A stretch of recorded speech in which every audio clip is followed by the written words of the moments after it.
আসসালামু আলাইকুম প্রিয় দর্শক, আশা করি সবাই ভালো আছেন।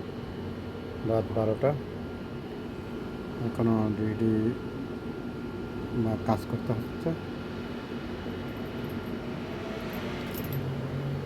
সকাল আবার 7টা থেকে ডিউটি শুরু হবে, তো 12টা বাজে কোনো চেষ্টা নেই। চোখে এত যে ঘুম, মানে ঘুমের কারণে মানে কি ভালো লাগতেছে না। এরপরে তো কাজটা করতে হবে। এখানে কাজ করলে বাংলাদেশে পরিবার পরিজন চলবে। আমি যদি কাজ না করি তাহলে পরিবার পরিজন চলবে না। সে কারণেই এই মুহূর্তে ডিউটিতে আছি। এত কষ্ট হোক,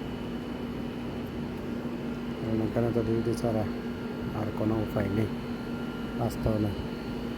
যেখানে যান, যেখানে থাকেন, ডিউটি করতে হবে। ধন্যবাদ সবাইকে, ভালো থাকবেন।